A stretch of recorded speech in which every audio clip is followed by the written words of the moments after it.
Vote രേഖപ്പെടുത്തി മെഷീനിൽ നിന്ന് ബീപ് ശബ്ദം കേട്ട് ബൂത്തിന്റെ പുറത്തേക്ക് ഇറങ്ങുമ്പോൾ നിങ്ങൾ വോട്ട് കൊടുത്ത സ്ഥാനാർത്ഥിക്ക് തന്നെയാണ് ശരിക്കും വോട്ട് വീണതെന്ന് ഉറപ്പുണ്ടോ? ചോദ്യം ചോദിക്കുന്ന ഞങ്ങളല്ല. 2014 മുതൽ ഓരോ തെരഞ്ഞെടുപ്പ് കഴിയുമ്പോഴും രാഷ്ട്രീയ പാർട്ടികളും ഗവേഷകരും പൊതുജനങ്ങളും ഒക്കെ ചോദിക്കുന്ന ചോദ്യമാണിത്. ഇന്ത്യയിലെ ഇലക്ട്രോണിക് വോട്ടിംഗ് മെഷീൻ അല്ലെങ്കിൽ EVMകളിൽ ക്രമക്കേട് നടക്കുന്നുണ്ടോ? രാഹുൽ ഗാന്ധി മുതൽ ഇപ്പൊ കേരളത്തിലെ CPMമാർക്ക് വരെ ഇതേ സംശയമാണ്. വോട്ട് യന്ത്രത്തിൽ തിരിമറി നടത്താൻ അത്രയും എളുപ്പത്തിൽ സാധിക്കുമോ?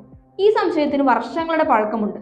2010 EVMൽ സുരക്ഷാ വീഴ്ചകളുണ്ടെന്ന കണ്ടെത്തലുള്ള പഠനം നടത്തിയ ഹരികൃഷ്ണ പ്രസാദ് എന്ന ഗവേഷകൻ അറസ്റ്റ് ചെയ്യപ്പെട്ടതോടെയാണ് ഇന്ത്യയിൽ ഈ ചർച്ചകൾ സജീവമാകുന്നത്. പഠനത്തിനായി ഒരു EVM തനിക്ക് അനുവദിച്ചു നൽകണമെന്ന് ആവശ്യപ്പെട്ട് ഒരു വർഷത്തോളം ഹരിപ്രസാദ് തെരഞ്ഞെടുപ്പ് കമ്മീഷന്റെ പിന്നാലെ നടന്നു. കാര്യമൊന്നും ഉണ്ടായില്ല. ഒടുക്കം ആരോ ഒരാൾ രഹസ്യമായി കൊടുത്ത EVMലാണ് ഹരിപ്രസാദ് പഠനം നടത്തിയത്. കേസിൽ പിന്നീട് ചാർജ് ഷീറ്റ് പോലും കൊടുത്തില്ലെങ്കിലും ഹരിപ്രസാദിന്റെ തലയ്ക്ക് മീതെയുള്ള ഒരു വാളായി EVM അവശേഷിച്ചു. ആഗോളതലത്തിലെ മാറ്റങ്ങളും ഈ സംശയങ്ങൾക്ക് ബലം നൽകുന്നുണ്ട്. ജർമ്മനി, നെതർലാൻഡ്സ്, ജപ്പാൻ തുടങ്ങി സാങ്കേതികമായി ഏറെ മുന്നിലുള്ള രാജ്യങ്ങൾ പോലും EVM ഉപേക്ഷിച്ച് പേപ്പർ ബാലറ്റിലേക്ക് മടങ്ങി. സുരക്ഷാ ആശങ്കകൾ തന്നെയായിരുന്നു കാരണം. എന്താണ് നമ്മുടെ ഇലക്ഷൻ കമ്മീഷൻ പറയുന്നത്? എല്ലാ വോട്ടിംഗ് യന്ത്രങ്ങളും ഒരുപോലെയല്ല എന്ന് തന്നെ.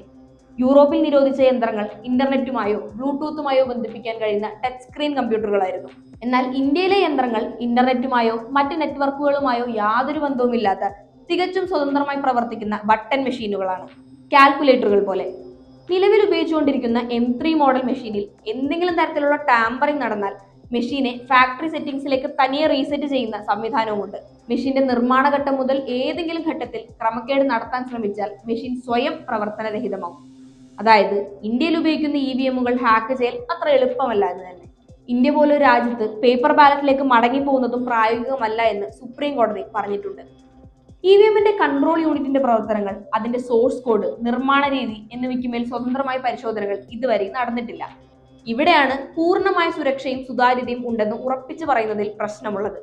പക്ഷെ ആരോപണങ്ങളിൽ കേൾക്കുന്നത് പോലെ വലിയ തോതിലുള്ള അട്ടിമറി നടത്താമെന്ന് സംശയരഹിതമായി പറയാവുന്ന തെളിവുകളൊന്നും ഇതുവരെ കിട്ടിയിട്ടുമില്ല.